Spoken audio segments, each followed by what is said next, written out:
আমরা পড়বো এই চেঞ্জ অফ ডিগ্রি 8 থেকে একেবারে বিএ ক্লাস অবধি চেঞ্জ অফ ডিগ্রি আছে। চেঞ্জ অফ ডিগ্রি মানে হচ্ছে চেঞ্জ অফ অ্যাডজেক্টিভস। আমাদের যেটা গুড বেটার বেস্ট এগুলো আমরা পড়তাম ছোটবেলায়, কারণ আমরা ভাবতাম ওগুলো কাজে লাগবে, কিন্তু এগুলোই foundation of change of degree. Clear? এবার লক্ষ্য করো 3 প্রকার রুলস আছে, আমরা প্রথম রুলে কনসেন্ট্রেট করি। যখন একটা রুল পড়াবো অন্য রুল দেখাবেই না, পরে দেখাবো।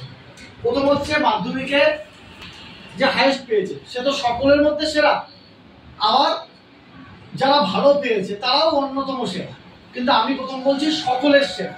এবার স্যার কি করে বুঝবো সকলের সেরা? 3টে সেন্টেন্সে যে কোনো একটা তো দেবে পরীক্ষায়, দেখলে বুঝতে পারবো সকলের সেরা কিরকম। ধরো আমি শুরু করছি সুপারলেটিভ দিয়ে, ঠিক আছে? Tagore is the greatest poet of Bengal. বাংলার সেরা কবিকে রবীন্দ্রনাথ টেগর। এইবারে আমি কি করে বুঝবো স্যার এটা হচ্ছে সকলের মধ্যে সেরা? এই যে দি থাকবে, কি থাকবে স্যার? সুপারলেটিভ মানে দি থাকবেই, নির্দিষ্ট করে সবচেয়ে সেরা বলছি, আর অ্যাডজেক্টিভের চূড়ান্ত ফর্ম থাকবে। বোঝা গেল? অর্থাৎ সুপারলেটিভ ফর্ম থাকবে। Great, greater, greatest. বোঝা গেছে? এই সেন্টেন্সে বুঝতে পারছি তো যে বাংলার সর্বশ্রেষ্ঠ কবি হচ্ছে টেগর। যেই বুঝে নিলাম আমাকে যে কোনো একটা করতে দিতে হবে, হয় কম্পারেটিভ দিল বা পজিটিভ দিল।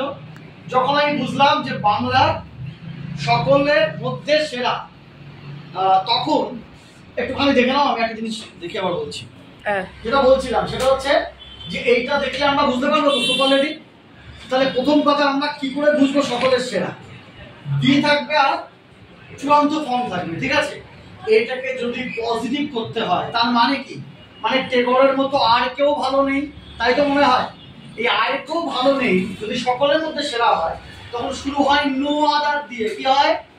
তাহলে no other poet of Bengal is as great as Tagore. যে কোনো পজিটিভে অ্যাজ থাকবে, মধ্যেখানে পজিটিভ ফর্মটা বসবে। বুঝা গেল? তাহলে এটা কি হলো? No other. কি হলো? মানে আর কেউ নেই। আচ্ছা, এটা যদি কম্পারেটিভ বলে, টেগর ইজ গ্রেটার, আমরা জানি great, greater, greatest. Tagore is greater than any other poet, মানে আর কেউ নেই, তাই বলছি এনি আদার। এটুকুখানি ক্লিয়ার হয়েছে?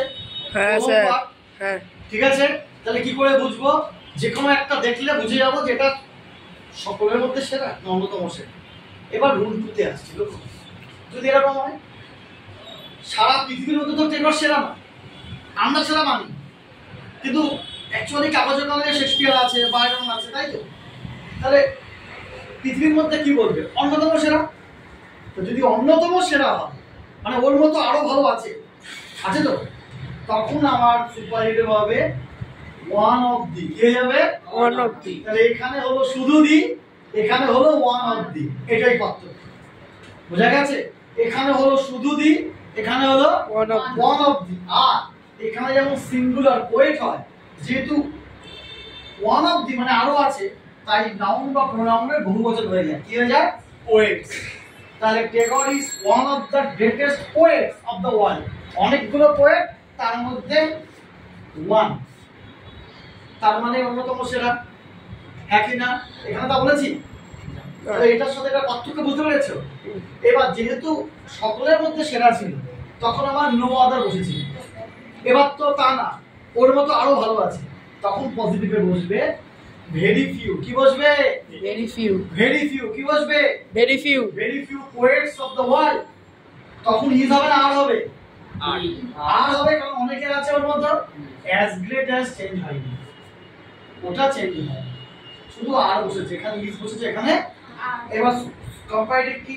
টেগর ইজ গ্রেটার দেন, এটা হয়েছিল এনি আদার, কিন্তু এখানে এনি আদার হবে না, কারণ ওর মধ্যে তো আরো ভালো আছে।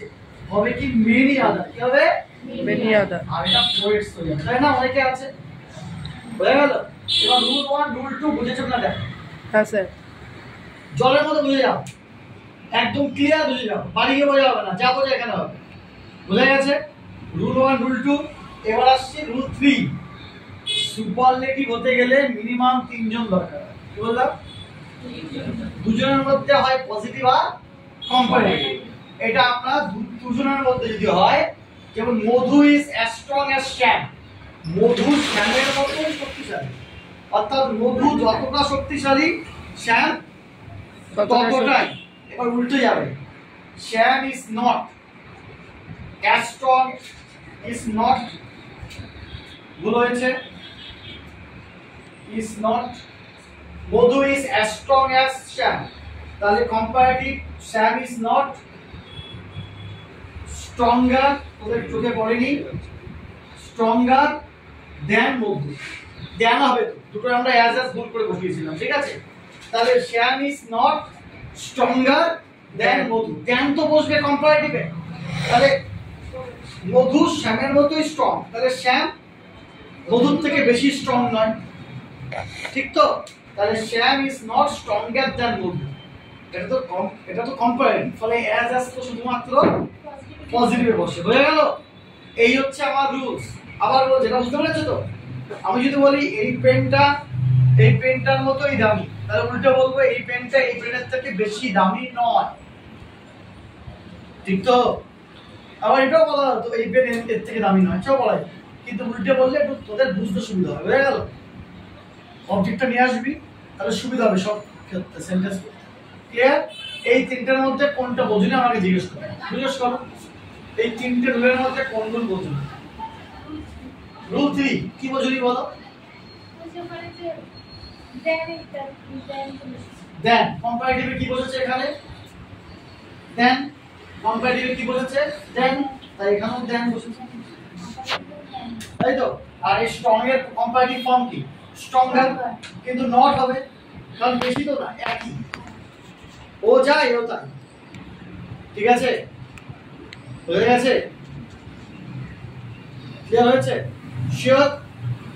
বাড়িতে এটা ভালো করে দেখবে, দেখার পরে না বুঝতে বলবে, আমি ব্যাচের মধ্যে করতে দেবো, ঠিক আছে? এটা একটা ফর্ম।